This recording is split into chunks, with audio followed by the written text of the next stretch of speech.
The great chamber of the Galactic Council was silent. Thousands of representatives from hundreds of worlds sat in their seats watching the figure at the center of the room.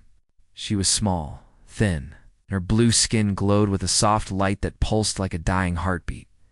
Her name was Ambassador Errol, and she had come to beg for the lives of 12 billion people. "Our sun is dying," she said, her voice breaking. "Our scientists have confirmed it. Within 3 galactic cycles, our world will burn. Everything we have built, everything we are, will be gone forever." She looked around the chamber at the faces of the galaxy's most powerful species. The Korath sat in their section, their massive bodies covered in natural armor. The syndicate of minds floated in their liquid pods, their vast brains processing data at speeds no other species could match.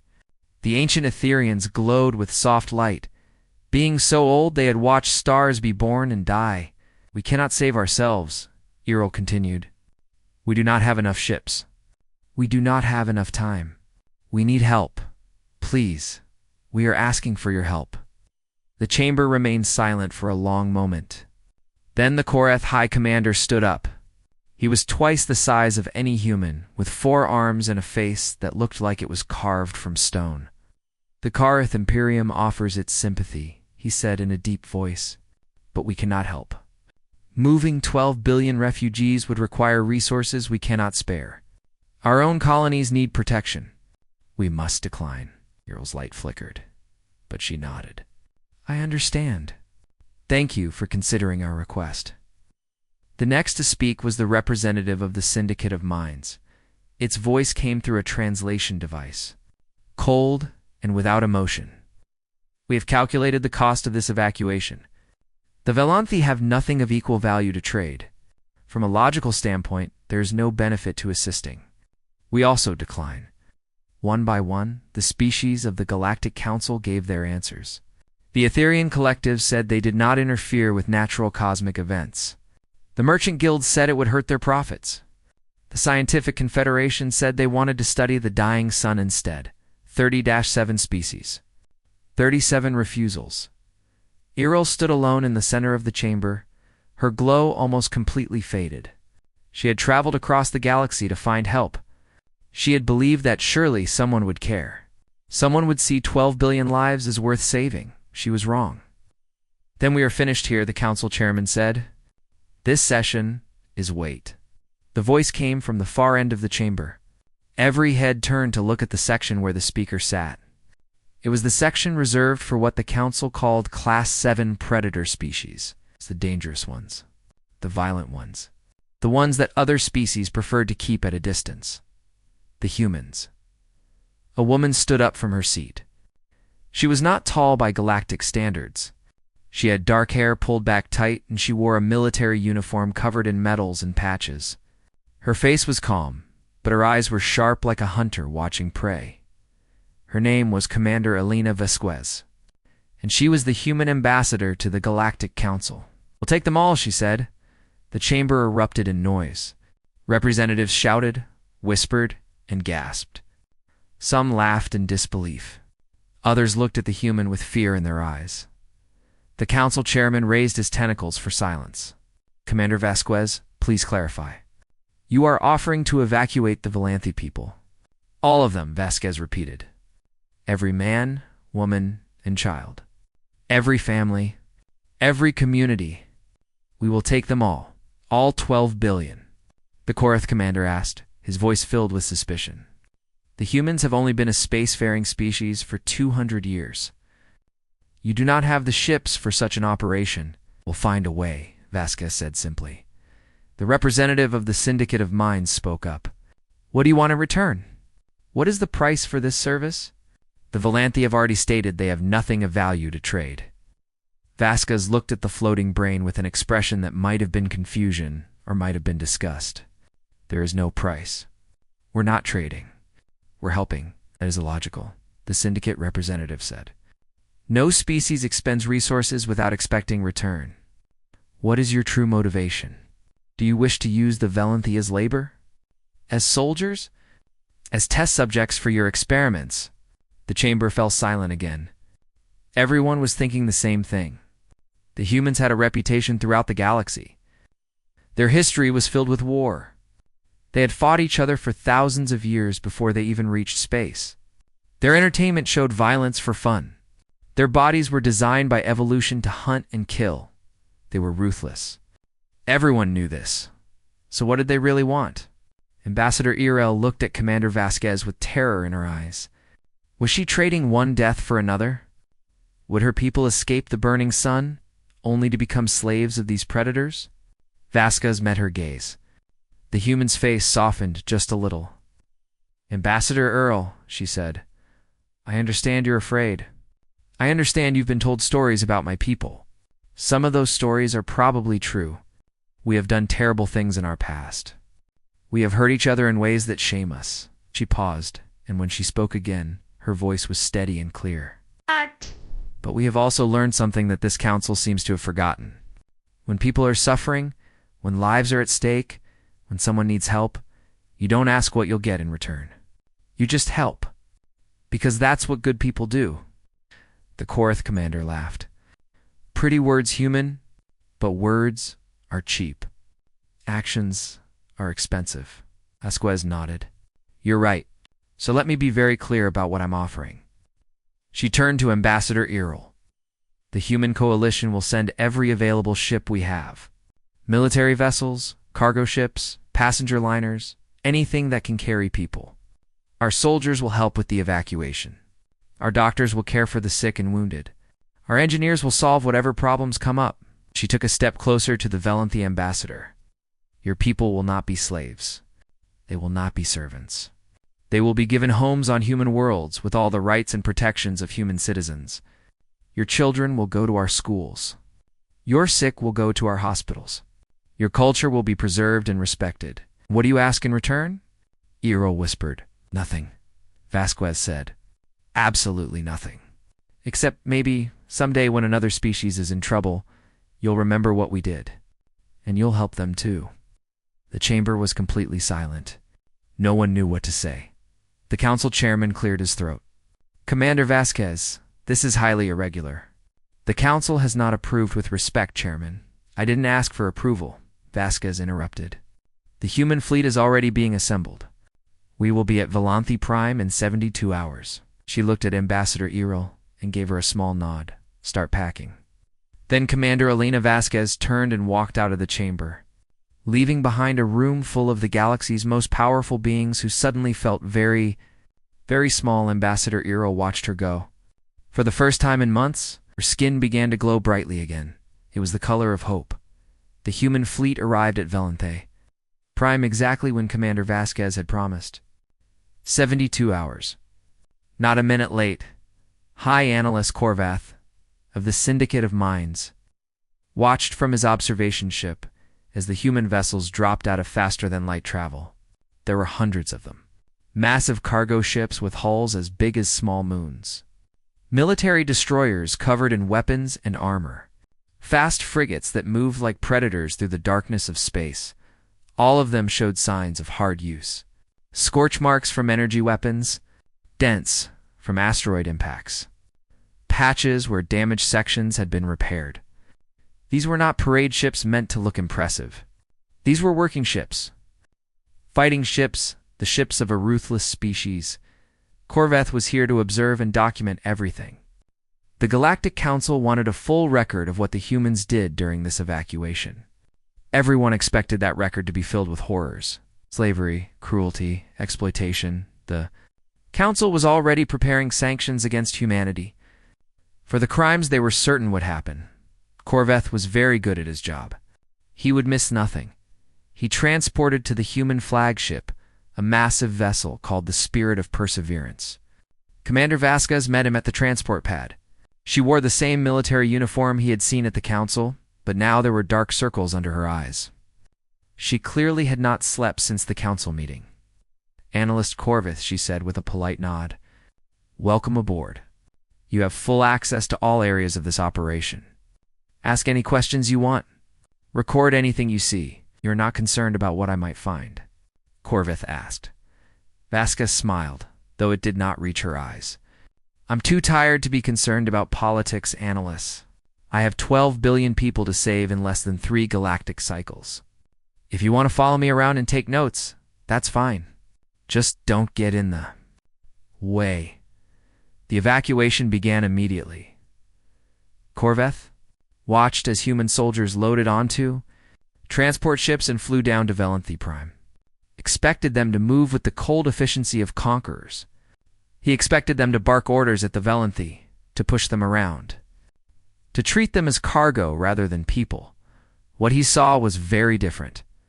At the first evacuation site, a human sergeant named Torres was organizing the loading of refugees onto a transport. A Valanthi family approached the ship slowly.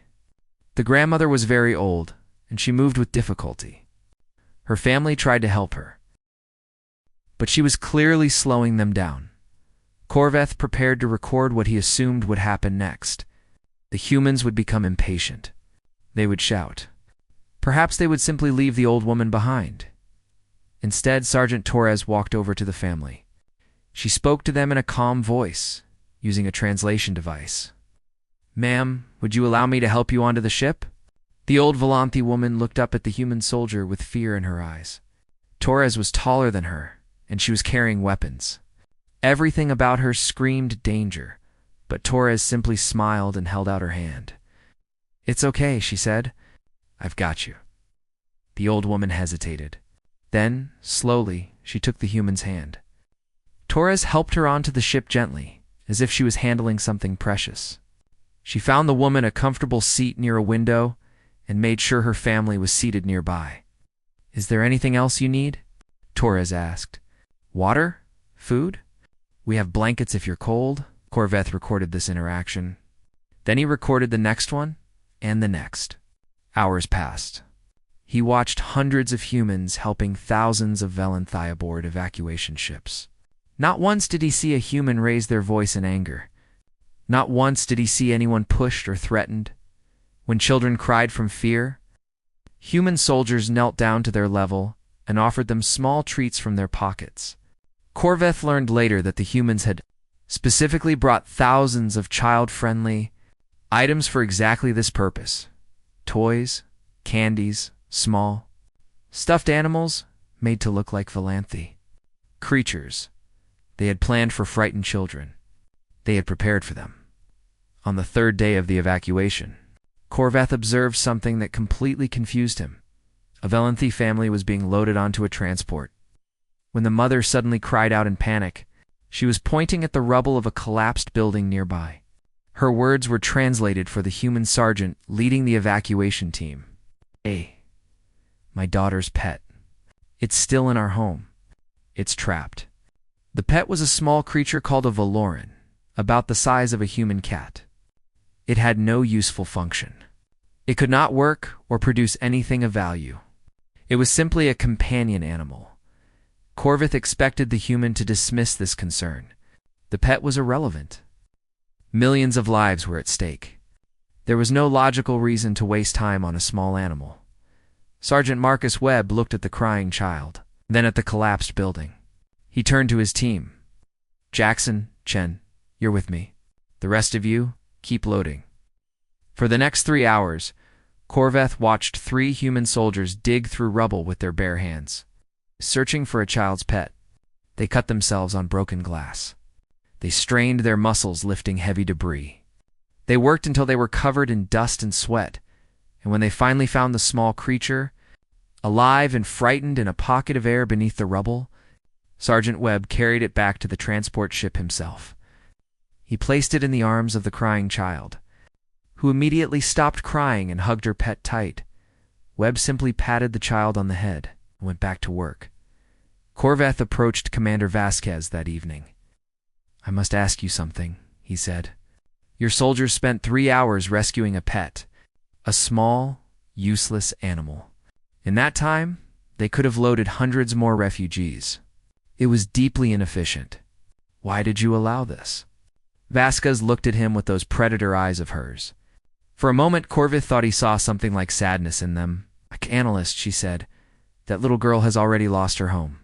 She's lost her world. Everything she knew is being burned away by a dying sun. And you're asking me why we gave her back the one small thing that makes her feel safe? It does not make logical sense, Corvith insisted. Your resources are limited.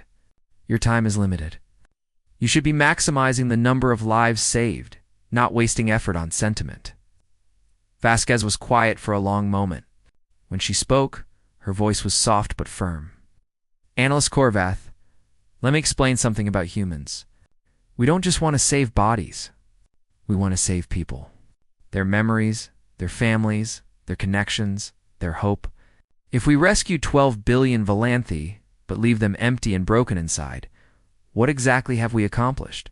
She turned back to the window, watching the evacuation ships rise from the planet below. We're not just moving cargo. We're moving lives. And every life has a story. And every story matters. Even the story of a little girl and her pet. Corveth stood in silence for a long time. He had studied humans for years. He had read their history, analyzed their psychology, calculated their threat level. He was beginning to think he had not understood them at all. That night, he wrote a private note in his observation log. It was not part of his official report. It was just something he needed to record for himself. I have been sent here to document the ruthlessness of humanity, he wrote. But I am beginning to believe we have been using the wrong definition of that word. These humans are indeed ruthless. But their ruthlessness is not what we thought. They are ruthless in their kindness. They are relentless in their compassion.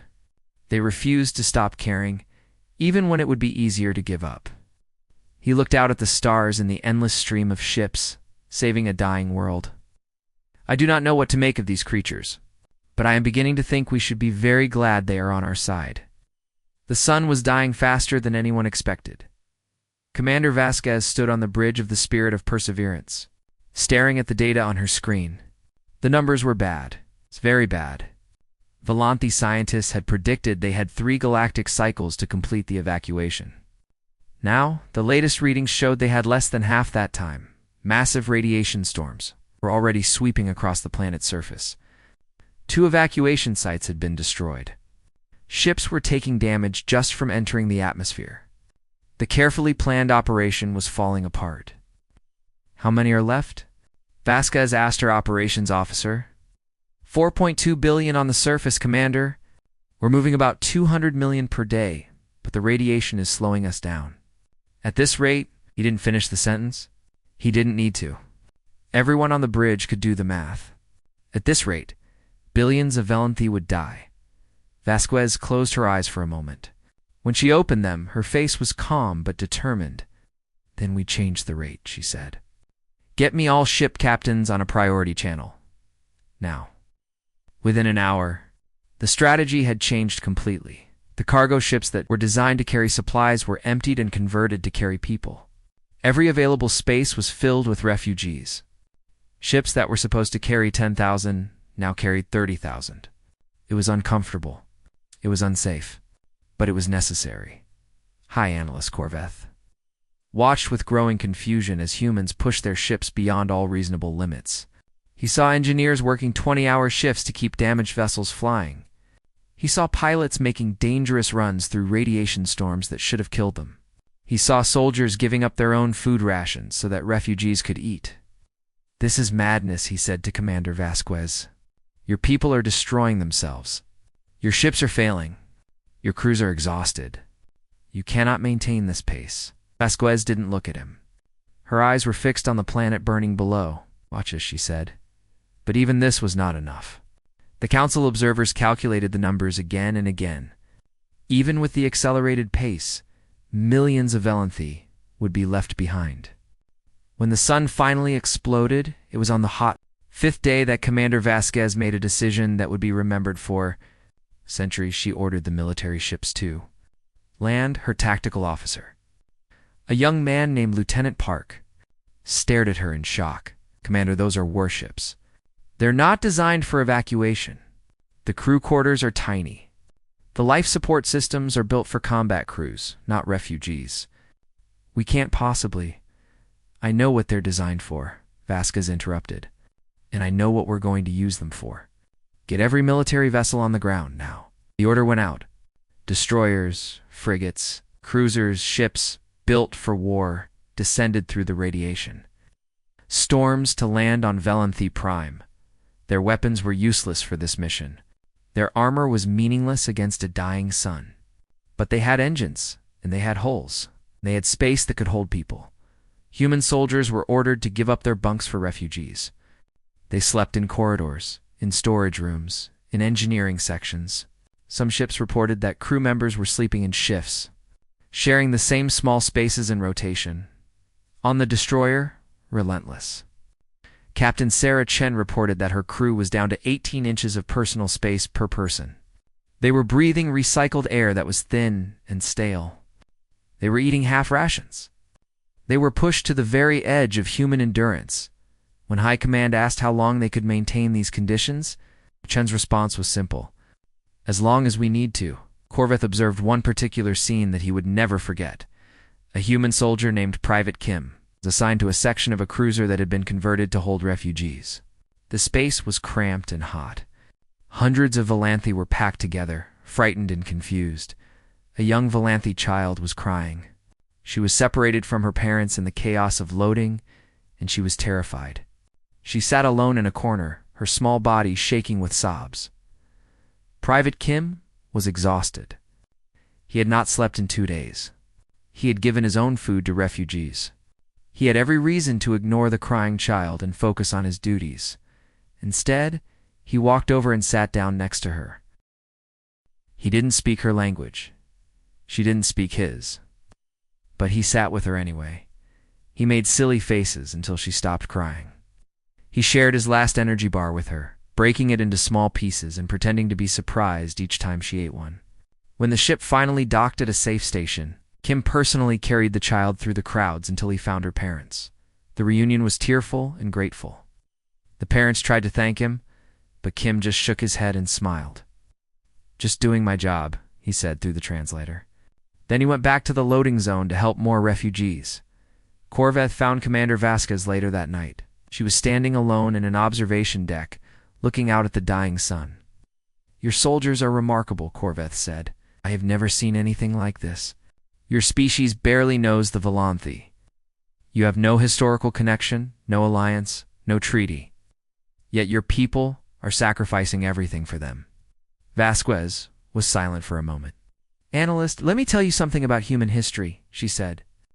"We have done terrible things. We have waged wars that killed millions. We have built empires on the backs of slaves. And we have hurt each other in ways that are hard to forgive." She turned to face him. "But we have also done something else.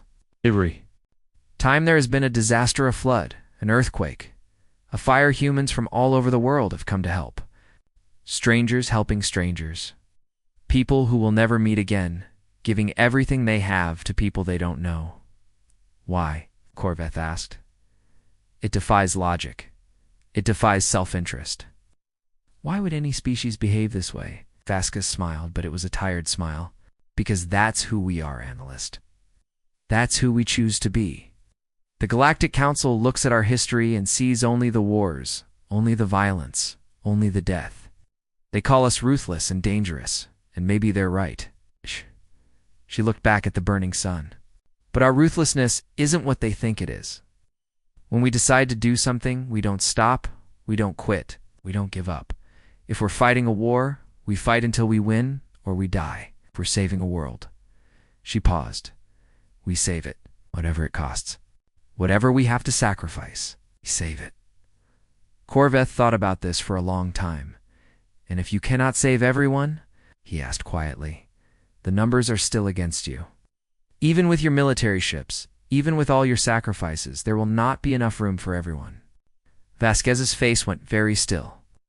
"Then we'll find more room," she said, "or we'll die trying."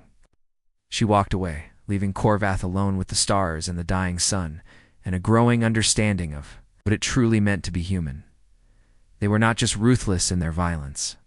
They were ruthless in their refusal to accept defeat, and that, Corveth realized, might be the most terrifying and beautiful thing he had ever seen. The last day came faster than anyone wanted. The sun released a massive burst of energy that scientists called a coronal ejection. It was a wave of fire and radiation that would reach the planet within hours. The shields protecting the remaining evacuation sites would fail. Anyone still on the surface would die.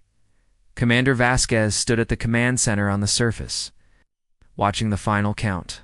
Most of the human fleet was already gone, filled to breaking point with Volanthi refugees. Only a handful of ships remained on the ground, loading the last survivors. "How many left?" she asked. Lieutenant Torres checked her tablet. Her face was pale. 3,000 Volanthi civilians, Commander. And 400 of our soldiers still on the ground. Vasquez nodded slowly. "And how many can the last transport hold?" Torres hesitated. "Maximum capacity is 2,000, Commander.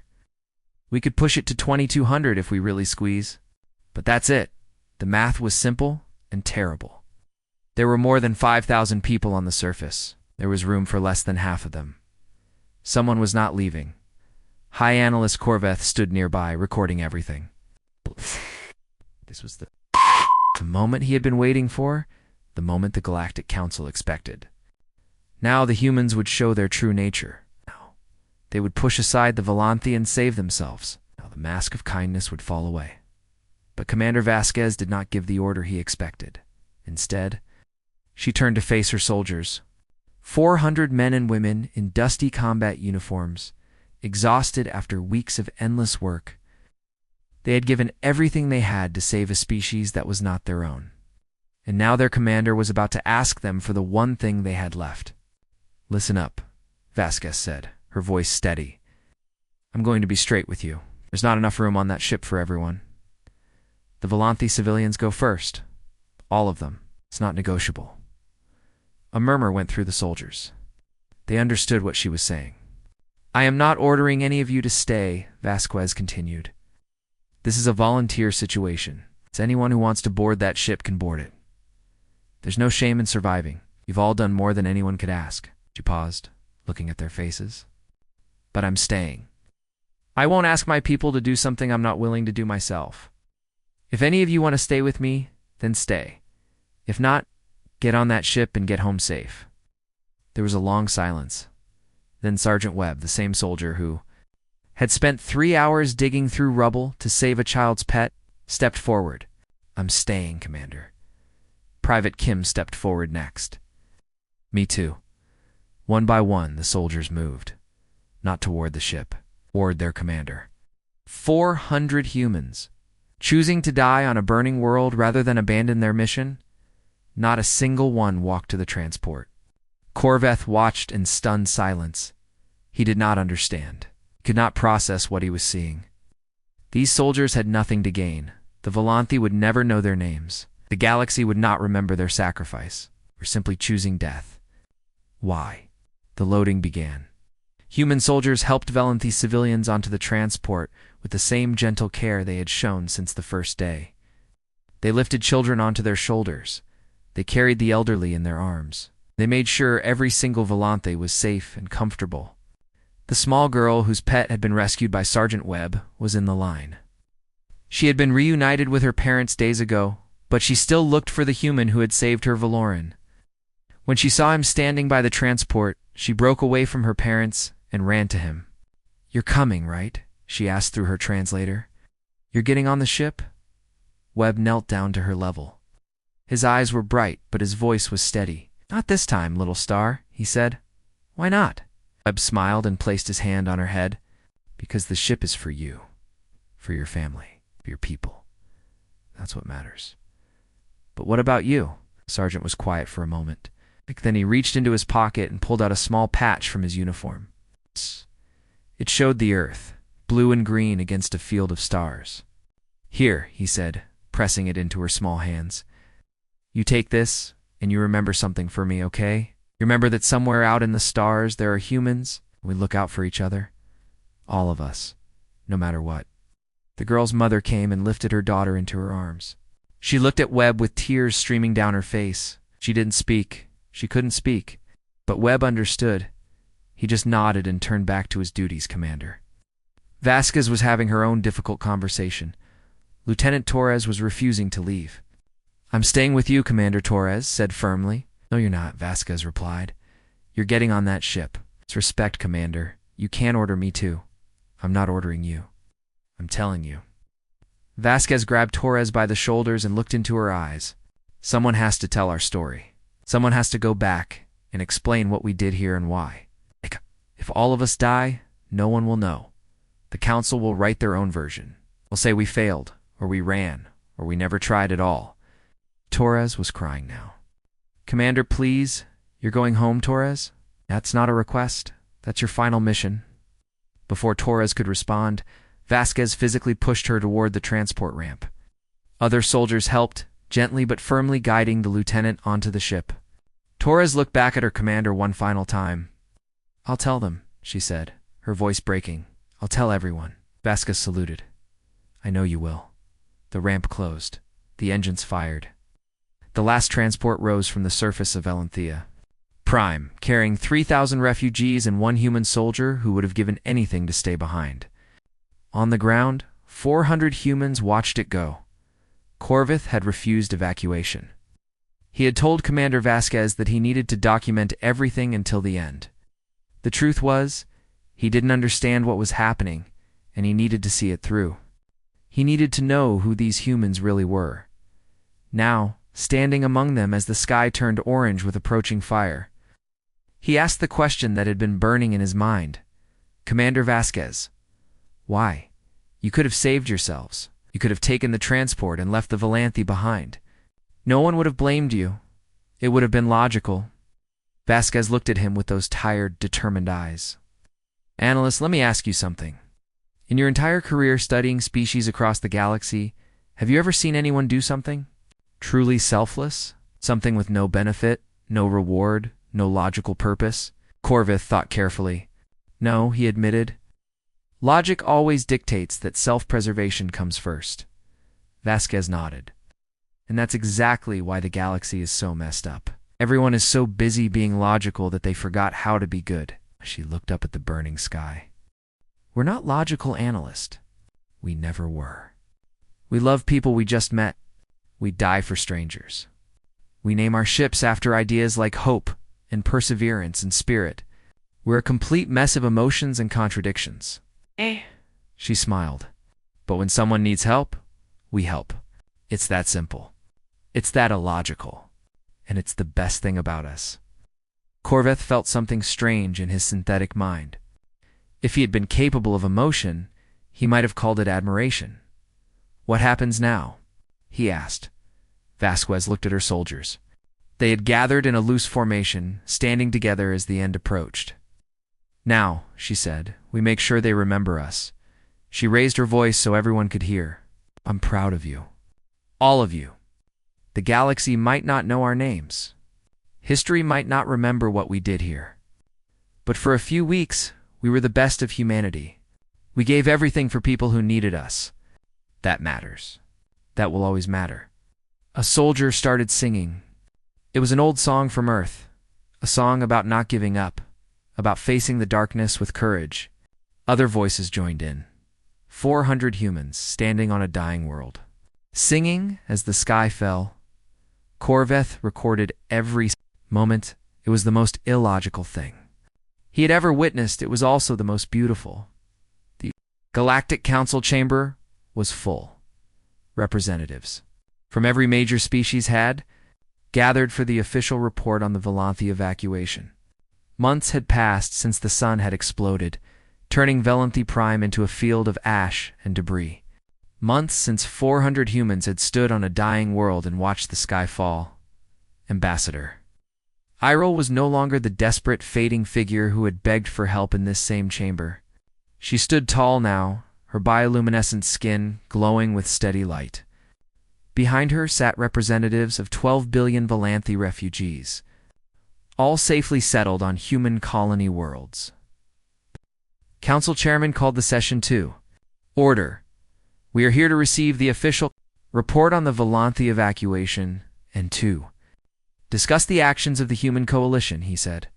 Ambassador Iril, you have requested to speak first. The floor is yours. Iril walked to the center of the chamber.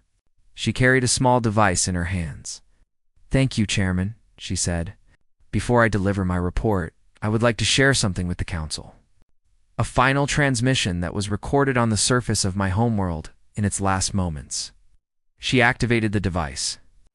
A holographic projection appeared in the center of the chamber, showing the burning sky of Valenthi Prime, and in the foreground, 400 humans standing together. Their faces lit by the approaching fire. They were singing. The song was in a human language that most of the council did not understand. But they didn't need to understand the words. The meaning was clear in every note: defiance, hope, love for each other, acceptance of what was coming. The projection showed Commander Alina Vasquez standing at the front of her soldiers. She wasn't crying. She wasn't afraid. She was at peace. The song continued as the sky grew brighter and brighter. Then, finally, static. The projection ended. The chamber was silent. Eero let the silence stretch for a long moment. Then she spoke. 400 human soldiers volunteered to die so that 3,000 of my people could live, she said. They gave up their seats on the last transport. They stood on a burning world and sang until the fire took them. She turned to look at the council members. These were the people you called ruthless. These were the predators you feared. These were the monsters you warned the galaxy about. She held up a data pad. I have here the official records of this council's response to our request for help. 37 species. 37 refusals.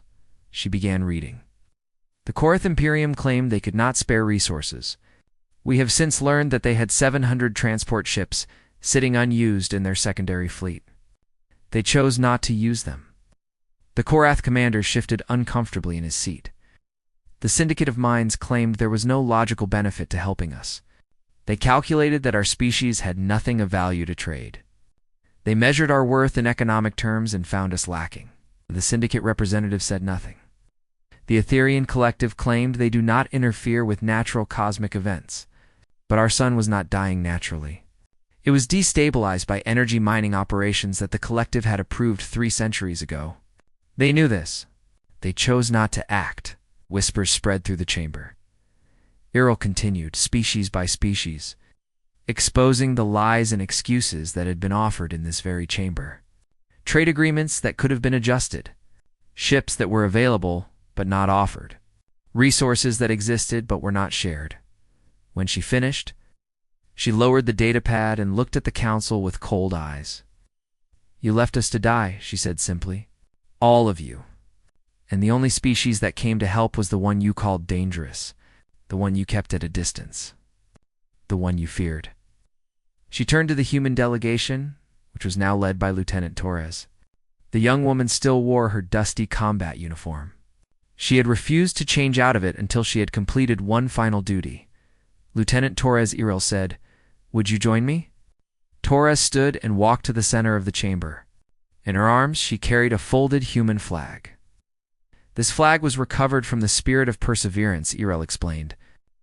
Commander Vasquez asked that it be delivered to the Council as a reminder of what happened on Valenthi Prime. Torres unfolded the flag. It showed the Earth, blue and green against a field of stars. Around the image were written words in the human language. The words say, "We choose to help," Torres said, her voice steady despite the tears in her eyes. Commander Vasquez wanted you to remember that. When the galaxy turned away, humanity chose to help. Not because we had to. Not because we would benefit, just because it was the right thing to do. The council chairman cleared his throat. Lieutenant Torres, the council wishes to express its condolences for the loss of Commander Vasquez and her soldiers. Their sacrifice was ... notable. Torres felt anger rise in her chest. 400 of her friends, her family, her brothers and sisters in arms, reduced to a diplomatic word, but she didn't lose her temper. She had promised Commander Vasquez she would tell their story. She would do it right. The council wants to know why we did it, Torres said. Why humans would die for strangers. Why we would sacrifice everything for a species we had just met. She looked around the chamber at the assembled representatives of the galaxy's most powerful civilizations. Ow! You want to know our secret. You want to understand what makes humans different. So let me explain it to you. She took a deep breath. We are not better than you. We are not smarter. We are not stronger. Our ships are not faster. Our technology is not more advanced. In almost every way that your council measures power, we are inferior. The chamber was completely silent. But we have something you don't have. We have a belief that every life matters. Not just the lives of our own species. Not just the lives of our allies. Every life, even the lives of strangers on a dying world who have nothing to offer us. Torres pointed at the flag in her hands. 400 humans died on Valenthi Prime. They knew they were going to die, and they stayed anyway. Not because someone ordered them to.